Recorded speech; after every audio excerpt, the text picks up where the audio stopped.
Greetings. इस video का topic है कि फ़ोन एडिक्शन को हम कैसे कम कर सकते हैं। मतलब मान लीजिए अगर हम 9 घंटे वेस्ट कर रहे हैं फ़ोन के ऊपर, तो उसको कैसे एक कंसिडरेबल अमाउंट तक कम कर सकते हैं।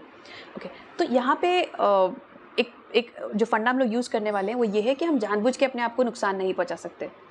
एक्चुअल में होता क्या है, जब हम फ़ोन यूज़ करते हैं तो हमें बहुत अच्छा लगता है। मतलब आपने सुना भी होगा, डोपामाइन नाम का केमिकल रिलीज़ होता है, हमें बहुत अच्छा फ़ील आता है। इन शॉर्ट, जो भी प्रॉब्लम्स फ़ोन की वजह से होती हैं, वो उसके बाद शुरू होती हैं। तो इस वजह से हमें पता ही नहीं होता कि जो भी प्रॉब्लम्स हम फ़ेस कर रहे हैं या जो भी नुकसान इमोशनली, फ़िज़िकली या जो भी कुछ हमें नुकसान हो रहा है, वो इस फ़ोन की वजह से हो रहा है। क्या हो अगर हम इस समझ जाएँ कि जो भी नुकसान हो रहा है या जो भी कुछ डिसएडवांटेजेस हैं, वो इस फ़ोन की वजह से हो रहे हैं, तो काफ़ी चांसेस हैं कि हम धीरे-धीरे इसको छोड़ सकते हैं। ओके। जैसे एक प्रैक्टिकल एग्जांपल देखते हैं। अभी गर्मी का टाइम चल रहा है, तो होता क्या है, मान लीजिए एक बंदा या बंदी है, वो बाहर से आते हैं गर्मी से, धूप से, और तुरंत आके ठंडा पानी पी लेते हैं। हो हो सकता है, ज़्यादा चांसेस है कि उसकी वजह से उनका गला खराब हो जाए। मान लीजिए वो इस एक्ट को एक बार रिपीट कर सकते हैं। कुछ लोग पहली बार में ही छोड़ देंगे, जिनको पता चल जाएगा मुझे इससे दिक्कत हो रही है, वो तुरंत छोड़ सकते हैं।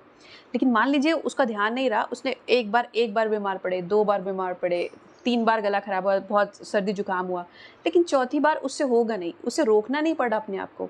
ऑटोमैटिकली जब वो बाहर से या बंदा या बंदी आएगा, तो उसको दिमाग में ये चीज़ क्लिक करेगा तुरंत कि पहली बार मुझे ऐसा हुआ था, इस वजह से बहुत सारे चांसेस हैं कि मैं फिर से ये ठंडा पानी पीऊँगा या पीऊँगी और फिर से मुझे वापस से ज़ुकाम हो जाएगा। तो ये जो फंडा है बॉडी को प्रोटेक्ट करने का, ये मेमोरी, ये मतलब जो हमारा जो ये ऑटोमैटिकली हो रहा है, उस समय इंसान को रोकना नहीं पड़ रहा। अगर क्या हो हम इसी जो फंडा है उसको फ़ोन के उसमें लगा दें, तो इसके लिए करना क्या होगा कि हमें जो भी कुछ फ़ोन को यूज़ करने की वजह से जो भी कुछ डिसएडवांटेजेस हैं, उनको पहले पढ़ना पड़ेगा, समझना पड़ेगा, देखना पड़ेगा।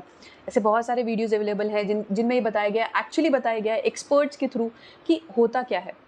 सिर्फ़ इतने से काम नहीं चलने वाला, क्योंकि हमें पता तो बहुत कुछ होता है। हमें भी पता है पहले से कि हाँ, फ़ोन की वजह से नुकसान हो रहा है। लेकिन अगर उसी चीज़ को हम ऑब्ज़र्व कर सकते हैं कि हाँ, ये हो रहा है, एक्चुअल में हो रहा है, तो हाई चांसेस हैं कि हम उसको छोड़ सकते हैं। जैसे कि अगर मान लीजिए ज़मीन है नीचे और मेरे पैर के नीचे एक जलता हुआ कोयला पड़ा हुआ है। पहली बार में हो सकता है मैं उस कोयले पे चल जाऊँ कि वो जलता हुआ कोयला है, मैं चल जाऊँ। लेकिन हर बार मेरे से नहीं होगा कि मैं उस जलते हुए कोयले पे जा सकती हूँ। और प्लस एक और बेनिफिट होता है कि अगर पहली बार मैं उसमें, मान लीजिए मुझे नहीं पता नीचे जलता हुआ कोयला पड़ा हुआ है, मैंने आँख बंद करके चल रही हूँ, मैं उस पे चली गई, ठीक है।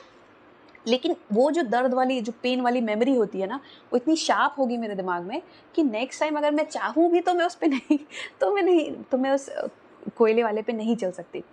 बहुत सारे लोग रिलेट कर सकते हैं जिनका मान लीजिए फॉर एग्जांपल कोई बहुत मेजर एक्सीडेंट हुआ हो, जीने से कभी गिरे हो या फिर कोई व्हीकल के थ्रू एक्सीडेंट हुआ हो, तो वो मेमोरी रह जाती है हमेशा।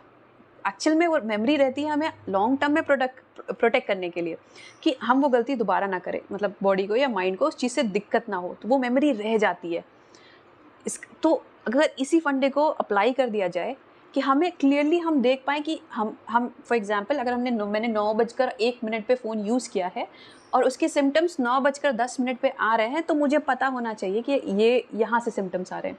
जैसे कि फॉर एग्जांपल अगर कोई बंदा या बंदी चाहता है कि मैं शांत रहूँ, मेरा मन शांत रहे, बहुत मेंटल एक्टिविटी बहुत ज़्यादा ना हो, और फिर उसको पता चल जाए, क्लियरली पता नहीं चल जाए बल्कि वो ऑब्ज़र्व कर ले, देख ले कि हाँ, ये मैंने यूज़ किया था, फ़ोन इसकी वजह से ये जो मेरी मेंटल एक्टिविटी है वो बढ़ गई है।